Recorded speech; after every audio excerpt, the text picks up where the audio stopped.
Morning everybody, hope you're well. It's 6:05, just gone 6:05 in the morning. Me and Gintz are in the car because we've got some miles to cover today.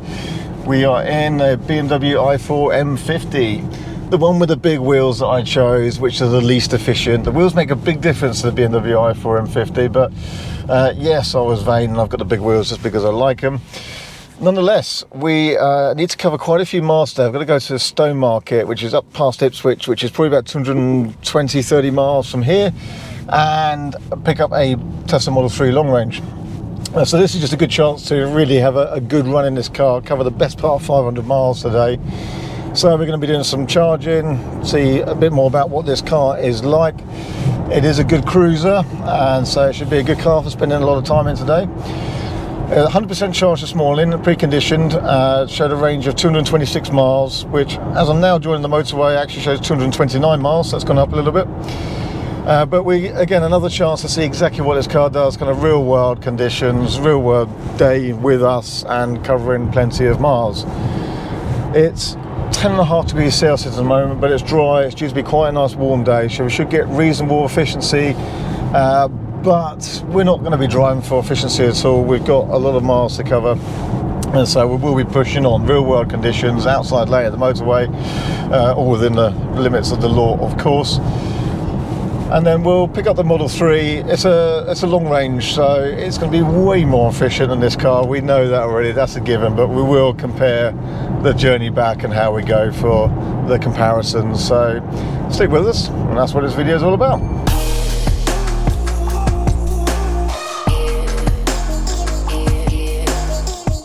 So after 3 hours of driving, it's just 9 o'clock now. We've covered 164 miles, 33% of the battery left, 3 miles per kilowatt hour as the average, and we are ready for a coffee and some breakfast. So we're going to make a stop, and of course we may as well plug in and charge whilst we do that. That's exactly what we're going to do now at the GridServe Braintree. You've seen us here before. It's a good site and it is on our route, so this is ideal. 36 minutes later and we have eaten our cheese toasties. We've got our coffees and we're on our way again. What have we got? 87%, 222 miles of range according to the car, but we've still got another 50 miles away from base to go. So let's carry on. Okay, we just arrived at our destination up in Suffolk now. So there was quite a lot of roadworks in that bit. There was 40 miles an hour for a few miles. So I've got the best efficiency yet. We're showing 3.4 miles per kilowatt hour then. But since that last charge, I've averaged 3.3 now after another 50 miles. So I've got 68% now. Going to collect a car and then we're going to head back. We can also then see what the Tesla does for comparative efficiency, but it'll be way better than this. But that's not too bad, is it? Not too bad. Okay, on our way now. Just picked up a really nice, very low mileage, under 4,000 miles, Model 3 long range. Very nice and clean example, lovely couple. Just not using the car much now, hence it's low mileage for a car that's about 6 months old. So time to sell. He's got a collection of classic cars, so he's investing his money in that instead. But they have loved the car, so that'll be coming back to us now, and we've just reset trips and we'll see just the difference between a very efficient EV and okay efficiency EV. Again, hands up, I've got the big wheels making this the least efficient i4 there is out there, so this is worst case, but it'd be interesting to get the comparison.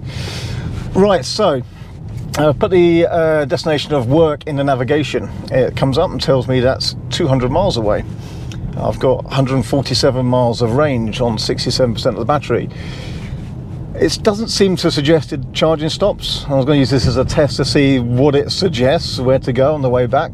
But this is the difference. It's just saying just navigate back. So I don't know at what point it should prompt. I think I can go and find charging stops on the route, but it should just automatically plan something in using a good fast charger. I know, for example, there's an Ionity along the way on the Cobham services in the M25. So in my mind, that's probably a good stop, but the car's not telling me that's what it wants to do or where it wants to go. So you might be able to see here, I'm up near Norwich basically. It's taking me down the M25, around the southern section, down the M3. Yep, logical route, that's all good. 196 miles distance, I've got 145 miles of range, but where's the suggestion for charging? Nothing there. Let's tap the screen here. Let's go to suggestions. A charging stop, there we go, look. You think it'd automatically do this, but no, that's okay, let's go with this. There we go, it's loaded some stuff. Leatherhead Road. I know roughly where Leatherhead is. You'll bypass, I used to live near there. So I can click on these, it will show me where they are. But it's not sort of showing me on the map very clearly. If I didn't know where Leatherhead Road is, like, you know, I've got to fiddle around like this finding it. I know down the road is Cobham Services with a bank of Ionity, so that's where we should be going. It's right on the motorway, it's a motorway services, but with loads of chargers. I don't want it to be faffing around like this. And this is why anyone new to EVs, new to an i4, could get really frustrated with routing and charging. I just don't understand why it isn't better. Yeah, that's just annoying. And I'm fiddling with that, and then I had to brake because of that. You see, it's taken my eye off the road. I knew I should have pulled into a lay-by and did this, but it should be intuitive and automatic, so I'm a bit annoyed it doesn't do that. It's a great cruiser, it's a lovely car to drive, comfortable, seats are great, it's quiet. Yeah, it's a nice car, but things like this are just out of date. I don't understand it. Okay, well, let's just follow. Maybe if I just keep driving it, we'll then come up with a suggestion. It should do automatically, shouldn't it? By the way, you're too far, you need to charge. So let's just carry on driving and we'll see what it comes up with. Okay, so I just stopped for the toilet quickly, got back in the car, and now it says resume route, yes. Then it says your range is insufficient. Do you want to show a charging route? Yes, showed route. And I think it's just showing me exactly the same thing. 3 hours, 15 minutes. What's it going to show me there? I think it's just doing the same thing as I had anyway. So, yeah, I don't know why it didn't just come up with that earlier. So yeah, ran in 25, Cobham Services, yeah. Okay. Current route guidance information. Yeah, so it's doing exactly what I programmed before anyway, but this time it did prompt me for it, so. Okay, well, it did it in the end. Let's roll with it. Okay, I'm just leaving Cobham Services now, so I've only got about 100 miles back to the office. I was here longer than I needed, actually. I was just speaking to a couple of people that recognise us and watch our videos, so hello to those people, and nice to speak to you. What I need to do is get back up to about 50%, so I've got a range of about 100 miles to get back, and that took 10 minutes because I was charging at 206 kilowatts there to begin with, and then obviously it gradually slows down the charge speed, but it was pretty good. So, sorry. So actually only needed 10 minutes and I'll be back on my way. So that would have given us a total charge time today of 46 minutes to do what I think is going to be about 450 miles. But as ever, we've taken longer than the car, which is nearly always the case these days. So that's all good. So yeah, last leg of the journey. We'll see how we then compare with the Tesla and get some final numbers. Take a call first. So what I will do in this last bit of the journey here is just give you a bit more of my impressions of the i4. I will do a kind of full roundup review at some point, but again, as I spent quite a few hours in this car today, I'll give you a few quick impressions. On the plus side, very refined cruiser. It's lovely and quiet in here. The ride is comfortable. It does, you know, a great job of being a car that's great for spending a lot of time in. So I find these seats brilliantly comfortable. Plenty of adjustment in them, but I haven't really needed it. It's just a great cruise and a great place to spend this much time. It really is. The charging speed might not be as quick as some, the efficiency may not be as good as some, but it doesn't do a bad job at all, really. It is slightly compromised in various areas because it's a shared platform with combustion engines. And probably the main thing I'm seeing with that as I drive it is that it's got quite a big central tunnel here, and I would like to be able to move my left foot just over a little bit more, but because there's quite a big central tunnel where there's probably normally a gearbox, I can't quite do that. So that's probably the main thing I'm noticing after spending a bit of time in the car. I'd like to be able to move my left foot a bit straighter, but other than that, it does what a decent BMW does pretty good, which is a good motorway cruiser. And it does feel like it wants to be on the autobahn. It feels like it wants to go quicker, but 70 miles an hour is the quickest you can go in the UK, and it certainly does that easily. The autopilot type system, I call it autopilot, I think BMW called it something assist, but That's been very good actually. I've got no qualms with that at all. It prompts you, I've got the head-up display here, there's one point in there. It prompts you if the speed limit changes to just set it to that adjusted speed limit, and so it basically does it automatically. I've got the lane change function, so I can indicate, it moves over, or allows me to move over, and then just kind of resets itself back in the lane, which you don't get with the Tesla unless you buy the enhanced autopilot. Compared to the Tesla, it doesn't kind of dominate things as much, so I can still kind of move the steering wheel around a little bit in a lane like this, so maybe come away a bit from that truck. Sometimes the Tesla's a bit rigid, and if you try and force it over a little bit, it kind of gets a bit upset by that and sometimes cancels the system. The radar distance adjustment here has been very good and very smooth. And what I do like about it is if I'm about to pull out of one lane here into the faster lane there, which I need to do in a minute because it's all slowing up a bit here, but there's a pickup truck there. It starts accelerating as soon as you indicate, and it knows it's clear in that next lane. What the Tesla tends to do a little bit more is change lanes and then kind of speed up when it's clear in front. So that's a bit smoother actually in this than that car.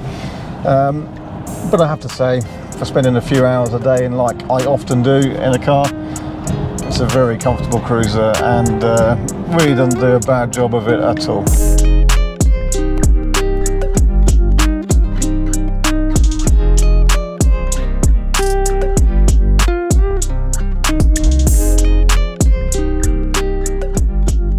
O'clock in the afternoon, and we're back at the office now, so I'm going to give you some figures and numbers on efficiency and real world range that we've calculated off this car today, and of course how that compares with the kind of king of efficiency, the Tesla here. So we covered 425 miles in just over 8 hours of driving, so that's about the same as Edinburgh to London, or London to Edinburgh for that matter. So a pretty solid day of driving, the whole length of the UK, about as much as anyone would probably really do in a day unless you're on a proper road trip. But nice to spend a bit of time in this car, a very comfortable car to do it in. I found the seats excellent on this, the autopilot system worked brilliantly, it's a very refined cruiser, so it has been a pleasure to do it in this car.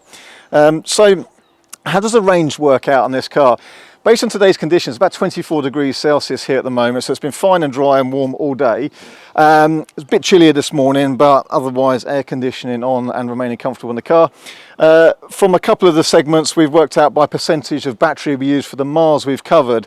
Actually, this will work out to a real world range today of about 248 miles. So any of the models of the i4 with smaller wheels, or just the rear-wheel drive i4, would go further than that. So this is about the least efficient package you can get with those big wheels, but that's not too bad, and it is better than we've seen before with the colder weather testing that we've done on the i4 M50. So good to see an improvement there. Now it's warmer.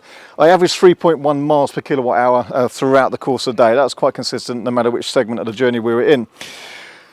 How does that compare to the Tesla though? The Tesla's a bit of a king of efficiency. It's really hard to beat these. This is a dual motor one as well, the long range, so the single motors are more efficient per mile.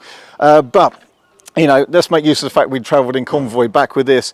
This averaged 4.1 miles per kilowatt hour on the same journey we just did back in convoy. So you can see there the Tesla does pull out of the bag for its efficiency. And it's also a great cruiser and a great place to spend time. Percentage, miles, conversion, the real world range of this car today, a very impressive 287 miles. So, and this just did that whole journey back with over 200 miles in one go easily, with quite a bit of battery left. We've got 25% of the battery left, 26% of the battery left from 99%. So, you know, over 200 miles easy, no problem. The BMW we charged for the 35-minute section when we had breakfast and coffee this morning, and it's purely just as long as it took us to have breakfast and coffee, and then we stopped off. Now the second stop really just needed to be actually about 5 minutes. I managed to pull 206 kilowatts charging speed of that, well into sort of 25-26% battery, so that was quite impressive. Obviously it tails down. So I've seen cars charge faster, but it did pretty well for itself. I've seen cars more efficient, but it's not too bad. I've seen cars with better range, but it's pretty good. So it's okay, you know, it's a pretty good package and just a comfortable place to spend that amount of time in the car. So I've been very impressed, and it's been a pleasure. I've stepped out of it absolutely fresh as a daisy. So yeah, you can't really fault it for that. It's been excellent. But you can see there, I'm impressed with the i4 M50, great place to spend those long days with even the least efficient version. London to Edinburgh with 40-45 minutes of charging time is possible, even with that combination. The Tesla, obviously you can just do more miles in one go, but also a great car in its way as well. So I think we're going to call that a wrap for that video. It's been interesting to see that we've got that better efficiency compared to the winter test, so that's good. And obviously that's the worst combination, so smaller wheels would always help as well. But those big wheels look good, and they're still very comfortable as well. It does have that slightly more comfort and refinement over the Tesla, but you can just never beat Tesla efficiency. Right, they're going to call it a wrap for that video, so I hope that's been interesting and useful. Again, something we could make use of in the course of our daily work. This car's off to go in the showroom now, so we'll see you on the next video. Stay tuned, stay subscribed, hit the bell icon for notifications, and you'll see us on the next one soon. Thank you very much. Hey everyone, thanks for watching our videos. If you like our content and want to see more, don't forget to not only subscribe, but also hit the bell icon for notifications so you don't miss any new videos as they're uploaded. Plus, we're also on Instagram. Just look up R Simons or RSEV. We're on Facebook and Twitter. So lots of news, stories and things as we go on each one of those channels.